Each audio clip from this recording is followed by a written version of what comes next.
So first things first, let's clear up what is a web API.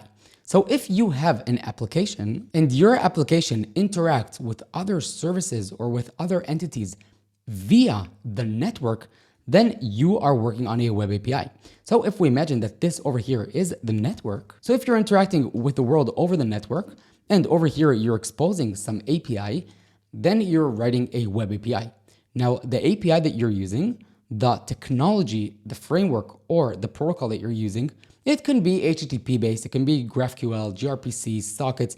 It really doesn't matter what you're using over here, as long as you're using some API to interact with the world over the network, then what you're writing is not just any application, but it's a web API. Now let's talk about specifically what ASP.NET web APIs are and why, in my opinion, it just comes down to two basic ideas. Now, real quick before we continue, I want to remind you that I have 3 comprehensive courses on DomeTrain. 2 of them are a 0 to hero in clean architecture, which comprise, in my opinion, the most comprehensive course for building production-ready applications following clean architecture, including tests, authorization, everything you need to know when you're building production applications, and also another course on domain-driven design, which also I don't think there's another comprehensive course like this course that teaches you everything you need to know to get started with domain-driven design. So all the various terminology, various concepts, core concepts, and principles that you need to know when you're working with domain-driven design. So if you enjoy these videos, you want to expand your knowledge on clean architecture and domain-driven design, and you want to see more of this on your screen,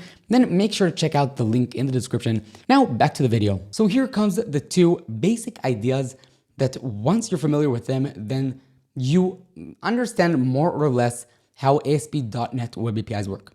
So the 2 things that we have over here are, number 1, the dependency injection IOC container, and the second thing is middlewares. So again, an ASP.NET web API is an application that interacts with the world over the network, and it's built or it's implemented as a series of middlewares that in order to go ahead and create the objects, it uses the dependency injection IOC container. So these 3 lines over here is the bare minimum that you need in an ASP.NET web API.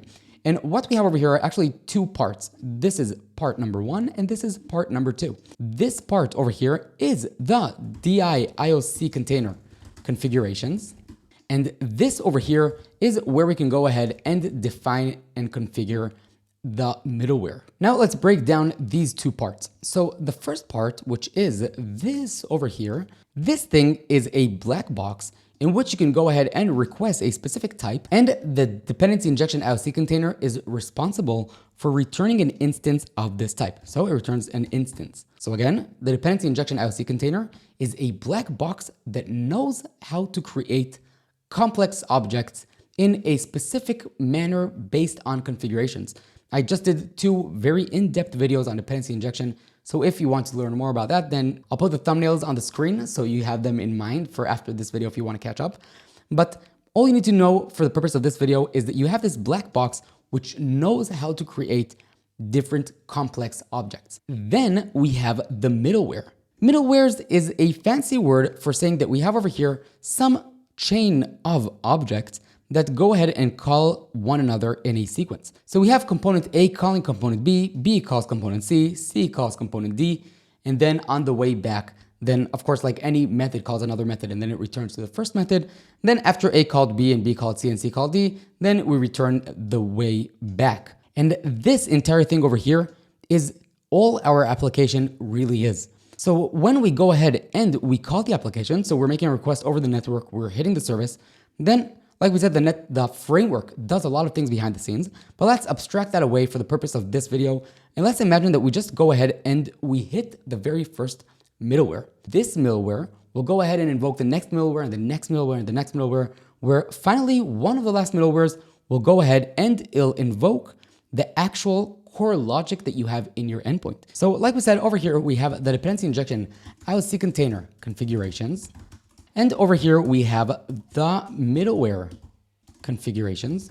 And what we're doing is over here, we're adding all the various services in our application to this black box that knows how to return them later when we need them. And over here, we have the middleware configuration where we have a chain of middlewares that the request goes through. That's why it's called the request pipeline. where when we make a request, then it goes through all these middlewares until finally the core logic of the endpoint is invoked. Okay, so over here I have the very basic form of middleware, where all we're doing is we're calling the next middleware. Now for us to see this in action, let's go ahead and create here two middlewares. The first middleware will simply print to the screen middleware number 1, and the second one will write middleware number 2. Now, like we said, when we make a request, then we go through this chain of middlewares in what's called the request pipeline, and we need to make a request to some endpoint. So what I did off camera is I created the following simple endpoint in the movies controller, where you go ahead and specify a movie ID, and using the movie service, then it goes ahead and it returns a movie. To invoke our endpoint, we need to go ahead and add all the various services that are needed for the execution of this endpoint to the dependency injection IOC container.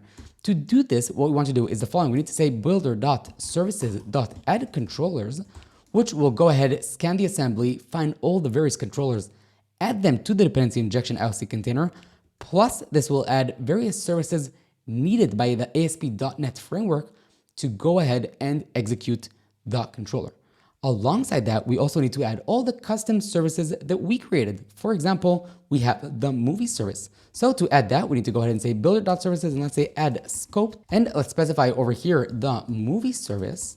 Now that we have both of these, then the dependency injection IOC container has what it needs to be able to create an instance of the controller, but we're lacking in the middleware mapping all the various endpoints that we have in the controllers so that when a request arrives, it knows how to compare the route of the request to the existing routes that we predefined in the controllers.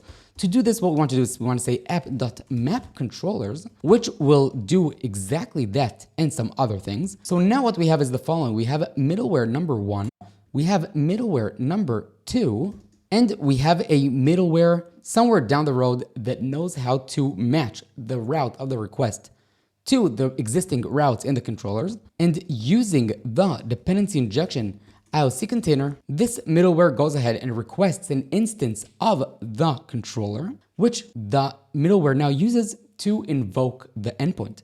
Once it's finished, then it goes ahead and it returns the movie back to the callers and eventually back to the client. Now, to demonstrate this, we can go ahead and say over here, before controller number 1, and we can say before controller number 2, and we can say also here after controller number 1, and finally after controller number 2. What I also want to add is over here, when we go ahead and we fetch the movie, let's also add over here a console.writeLine, and let's say over here in the controller. Now that we have all of this and we make a request, then we can see the following. We can see we have before controller number 1, before controller number 2 in the controller, and then after controller number 2, after controller number 1. So the request goes to middleware number 1. We call next, which invokes the next middleware. This invokes the next middleware, which eventually invokes the logic in the controller. The controller instance is created via the dependency injection IOC container. So we go ahead and we fetch from the dependency injection IOC container the actual instance of the controller. We invoke the endpoint, which triggers this printing over here. And then going back the call stack, then we return back to the client. Now, of course, there are many things that we didn't talk about in this video, but if you simplify what an ASP.NET Web API is, you can look at it as a bunch of middlewares, and we have the dependency injection IOC container, which is responsible for creating all the various objects for us. So that's it for this video. I hope you enjoyed it and you learned something new. Make sure to smash the like button, smash the subscribe button, and I'll see you in the next one.